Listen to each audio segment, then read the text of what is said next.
अस्सलामुअलैकुम। क्लास 12 और class 11 Sindh board exercise 1.2 question number 2। If z1 and z2 are complex number then prove the following.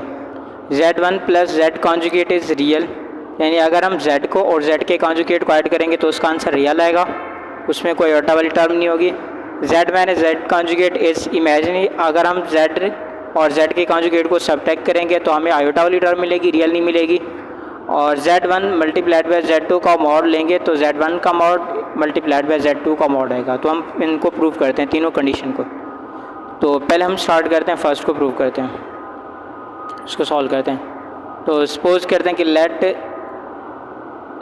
z हमारे पास है a plus b iota, और इसका जो कॉन्जुगेट आएगा, कॉन्जुगेट का मतलब है जो आयोटा वाली टर्म हो तो इसका साइन चेंज करते हैं, तो a प्लस बी आयोटा की जगह आएगा a माइनस बी आयोटा। तो z1 plus z conjugate is equal to, z की जगह लिखेंगे a प्लस बी आयोटा और प्लस करके, और z के कॉन्जुगेट की जगह लिखेंगे a minus b iota. Minus b iota plus b iota cancel हो जाएगा, a प्लस a कितना हो जाएगा 2 है, तो ये हमारे पास रियल है। फिर z minus z conjugate is equal to, z की जगह आ जाएगा a plus b iota minus, और z के कॉन्जुगेट की जगह आएगा a माइनस बी आयोटा। तो आएगा a plus b iota, minus multiply करेंगे तो माइनस का है, माइनस माइनस प्लस हो जाएगा बी आयोटा। तो माइनस का a प्लस का a cancel, a b iota और बी आयोटा तो होगा 2b आयोटा। तो देखिए इसमें आयोटा वाली टर्म नहीं है और इसमें रियल नंबर नहीं है, तो हमने प्रूव करना था। तीसरा हमारे पास है z1 z2 का mod is equal to z1 mod multiplied by z2 mod. तो यहाँ पे हम प्रूव करते हैं, हम कहते हैं कि let z1 is equal to a plus b iota और z2 is equal to c plus d iota. तो यहाँ पे हम लिखेंगे लेफ्ट हैंड साइड लेते हैं, left hand side is equal to z1 multiplied by z2 mod is equal to, z1 की जगह a प्लस बी आयोटा और z2 की जगह लिखेंगे c प्लस d आयोटा, और यहाँ पे मॉड लेंगे।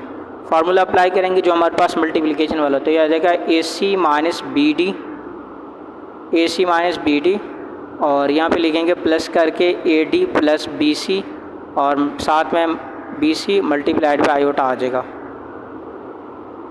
अच्छा, अब हम इस पे क्या करते हैं, मॉड लगाते हैं, मॉड अप्लाई करते हैं। यानी अगर हमारे पास z is equal to a plus b iota हो तो z का मॉड बराबर होता है पहले रियल नंबर का स्क्वायर प्लस करके इमेजिनरी नंबर का स्क्वायर और उसका अंडर रूट ले लेते हैं। तो यहाँ पे भी कुछ हम ऐसा करेंगे तो ये हमारे पास आ जाएगा, ये हम रेफरेंस दे रहे हैं, z का मॉड ऐसे निकालते हैं। तो आएगा पहली टर्म हमारे पास है ac माइनस बी डी, इसको बी डी कर देते हैं, ac माइनस बी डी का स्क्वायर और प्लस करके AD प्लस BC और इसका स्क्वायर ऊपर अंडर रूट ले लेंगे। अच्छा, यहाँ पे फार्मूला ओपन करते हैं a plus b whole square वाला, तो आ जाएगा a स्क्वायर c स्क्वायर और माइनस 2ac BD और plus b square d square आ जाएगा।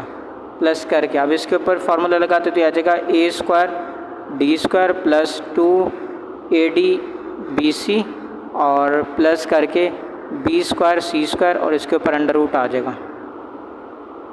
अच्छा, 2AD BC और या 2AC BD एक जैसे, तो ये कैंसिल हो जाएगा। तो बाकी हमारे पास बचेगा a square c square plus b square d square और plus a square d square और plus b square c square हो जाएगा। अच्छा, अब हम क्या करते हैं, a स्क्वायर c स्क्वायर को लिखते हैं b स्क्वायर c स्क्वायर के साथ और b स्क्वायर d स्क्वायर के लिखते हैं इसके साथ, ताकि हमारे पास ये इसके साथ कॉमन आ जाए। तो यहाँ पे हम लिखेंगे a square c square plus a square d square, दोनों में a आ रहा है ताकि एक कॉमन लेंगे, और इधर लिखेंगे b square d square plus b square c square. तो ये हमारे पास आ जाएगा a स्क्वायर कॉमन लेने की, तो बाकी आएगा c square plus d square, और इधर से b स्क्वायर कॉमन लेंगे तो आ जाएगा d square plus c square.